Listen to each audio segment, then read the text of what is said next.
I'm Johnny Lee. Today we will discuss about the different kinds of touchscreen smartphone. The phone at my left hand side is a latest smartphone, iPhone 4S, which is a capacitive touchscreen. And on the other hand, on my right hand side, is Nokia 5800 Express Music, which is a resistive touchscreen. So we will compare the difference between these two kinds of touchscreen phone.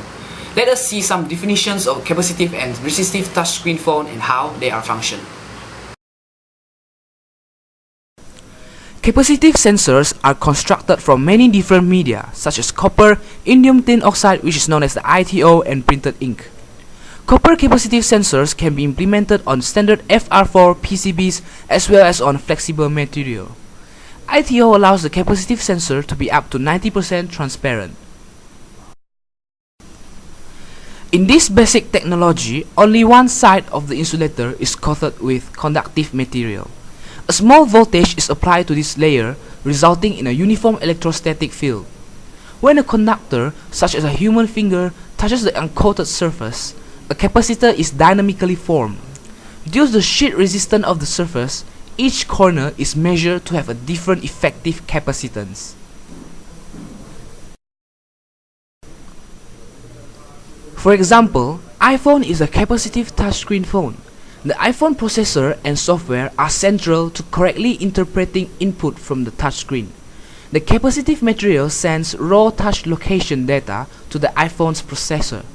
The processor uses software located in the iPhone's memory to interpret the raw data as commands and gestures. Here's what happened. Firstly, the signals travel from the touchscreen to the processor as electrical impulses.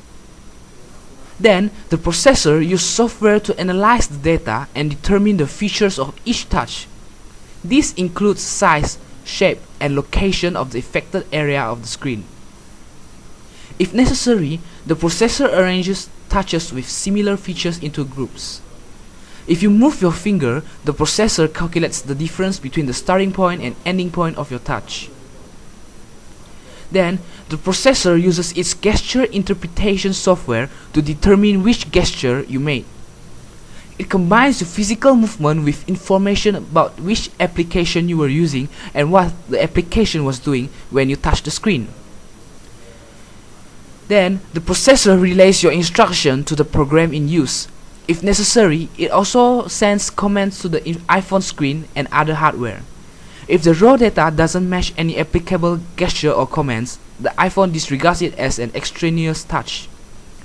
And all these steps happen in a nanosecond, and you'll see changes in the screen based on your input almost instantly. Resistive touchscreen displays are composed of multiple layers that are separated by thin spaces. Pressure applied to the surface of the display by a finger or stylus causes the layers to touch, which completes electrical circuits and tells the device where the user is touching. Resistive touchscreens compose of two flexible sheets coated with a resistive material and separated by an air gap or microdots. There are two different types of metallic layers. The first type is called matrix, in which striped electrodes on substrate such as glass or plastic faces each other. The second type is called analog, which consists of transparent electrodes without any patterning facing each other. On these two sheets, there are horizontal and vertical lines that, when pushed together, register the precise location of the touch. Because the touchscreen senses input from contact with nearly any object such as finger, stylus or pen, and palm.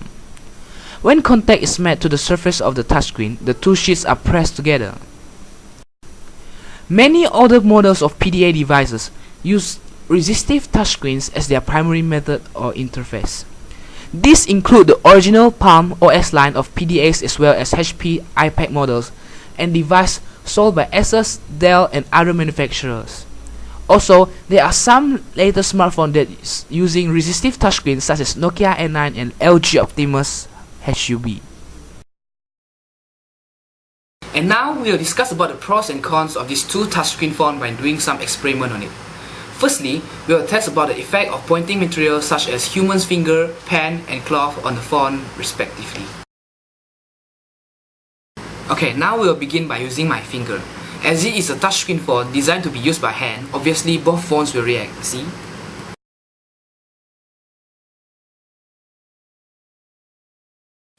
Okay, moving on, we'll use a pen. As you can see, the capacitive touchscreen doesn't react to the pen.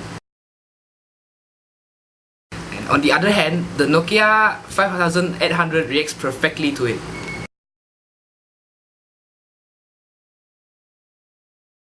Next, we'll use a cloth on the screen. The result will be exactly the same as the pen. The iPhone 4S will not function with the cloth as a pointing material, and for the resistive touchscreen phone instead, it will react.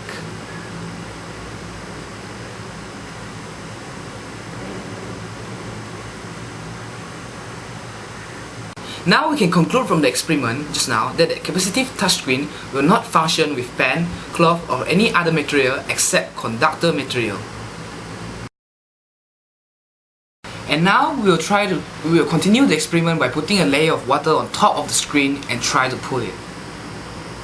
First, we'll do it on the 5800 Nokia phone.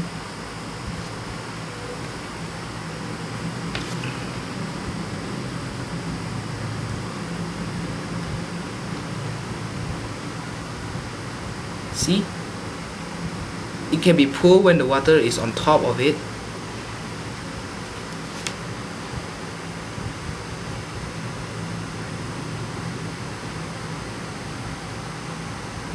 However, for the iPhone 4S, there will be no reaction.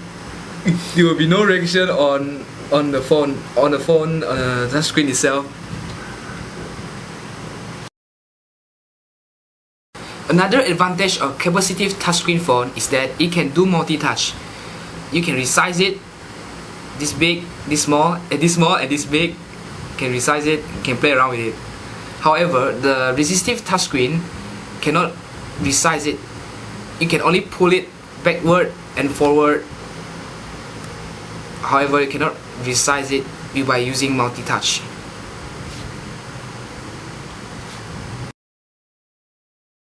Let's talk about the effect of pressure on screen. For Nokia 5800, when you move lightly, which is applying a smaller pressure, there will be no movement or reaction on the screen. Unless you apply a higher bit of pressure to activate the items on the screen itself, then it will react. Thus, it can be said to have a very low sensitivity. However, for iPhone 4S, it will be more sensitive and not much pressure will need to be applied, and the screen will move smoothly and will be more fun to be played with. It is because resistive technology works via the action putting pressure on the actual screen. If you were to press on the top piece of bread, it will be pressured against the bottom piece of bread and no longer be separated by the jam in the middle. The resistive touch screen effectively has a top layer that when pressed touches the bottom layer, which makes the computer operate.